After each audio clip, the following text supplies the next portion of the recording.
նախագահ խոսելով արտաքին քաղաքականության մասին, օրինակ վերհիշելով ձեր նախագահության տարիները, բանակցությունների հետ կապված, արտաքին քաղաքականության հետ կապված, տարբեր գերտերությունների ղեկավարների հետ դուք հավասարը հավասարի նման խոսում էիք, բանակցում էիք։ Այս իշխանությունների օրոք կարծես թե Հայաստանը եւ Հայաստանի ղեկավարները այնպես են անում, որ մենք վերածվել ենք ծաղրի առարկայի, օրինակ Նիկոլ Փաշինյանի պահվածքը, սրտիկները, որ ուղարկում է, երբևէ մենք այսպիսի արտաքին քաղաքական, չգիտեմ, ինչպես ձևակերպեմ, վիճակում գտնվել ենք։ Նախ ուզում եմ, որ դեզի իմ անձը այդպես բան չանեք, չմեծարեք ու շատ ազանցացնեք, ես հետեք ինձ թույլ չեմ տվել համարելով հավասար գերտերությունների ղեկավարներին, բայց երբեք թույլ չեմ տվել, որպեսզի մեզ համարեն երկրորդական, երրորդական երկրներ։ Համեմատությունը, ինչ ասեմ, որ ավելի պատկերավոր լինել է, մոտավորապես ոնց որ բոլորը համեմատեք սարի հետ։ Կարծա չէ, որ այսօր Հայաստանը չի գտնվում բանակցային սեղանի շուրջ։ Չի գտնվում։ Ես չեմ ուզում բերել այնպիսի օրինակներ, որ հա բերում են, երբ որ գերտերություններից մեկի ղեկավարը անվանում են տղա, եւ այլն, եւ այլն, եւ այլն, էլի։ Բայց գիտեք, արտաքին քաղաքականությունը տղայություն չի։ Արտաքին քաղաքականությունը պահանջում է, որպեսզի մարդ հաստատական լինի, հավատա այն գործընթացին, որը ինքը վարում է, եւ չփորձի քանդերբազություն անել։ Կներեք օտարբարի համար, բայց քանդերբազություն, այսինքն հալարի վրա այսպես խաղա, որտեղ ծանրա դեպի ծանրը գնա, չգիտեմ, մեծ հավասարակշռությամբ փայտիկը վերև բարձրացնի եւ այլն եւ այլն։ Դրա համար ենք մենք այս վիճակում։ Ինձ երբ որ խոսեցի գերտերությունների ղեկավարներին, ես ցանկանում եմ իմ անվերապահ համերաշխությունը հայտնել այդ երկրներից մեկի Ֆրանսիայի պաշտոնաթող նախագահ Նիկոլա Սարկոզի եւ վստահ եմ, որ Ֆրանսիայի բարեկամ ժողովուրդը միշտ հիշելու է նրա ծառայությունները իր հայրենիքում։ Ես ինչու եմ այդ մասին ասում, որովհետեւ Սարկոզին, նախագահ Սարկոզին մեծ վաստակ ունի այդ ֆրանսիական հարաբերությունների համախմբման գործում եւ ես նրան երախտապարտ եմ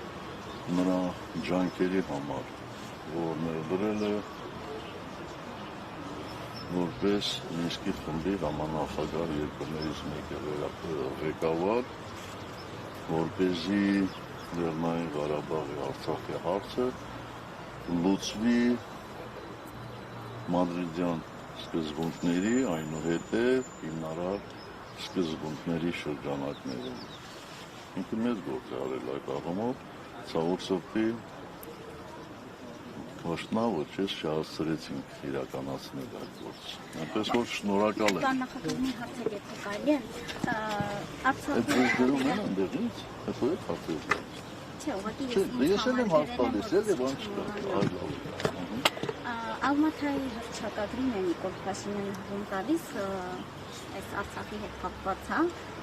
եւ ստացվում է այնպես, որ Լևոն Տեր-Պետրոսյանի օրոք Ալմաթայի հռչակագիրը ստորագրվել է, Նիկոլ Փաշինյանը հողում է տալիս Ալմաթայի հռչակագրին եւ հայտարարում, որ Արցախը Ադրբեջանի մաս է կազմում, բայց միևնույն ժամանակ հայտարարում են, որ բանակցությունները Արցախի հարցում տապալել եք դուք եւ Ռոբերտ Քոչարյանը։ Ինչպես է ստացվում եւ ձեզ համար պարզ է, թե ինչու է Լևոն Տեր-Պետրոսյանի անունը առհասարակ դուրս մնում այս գործընթացից, եթե նա է ստորագրել եւ կներեք, Նիկոլ Փաշինյանն էլ երբեք դուրս չի մնացել եւ տասնյակ անգամներ մեզ երեքիս են ամերագրել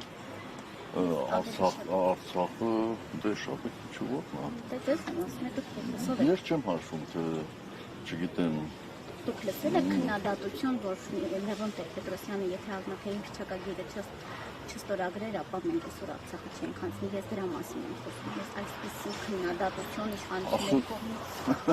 չեմ լսել։ Ախր Ալմաթայի հռչակագիրը որևէ առնչություն չուներ, բացարձակապես որևէ առնչություն չուներ Լեռնային Ղարաբաղի խնդրի հետ։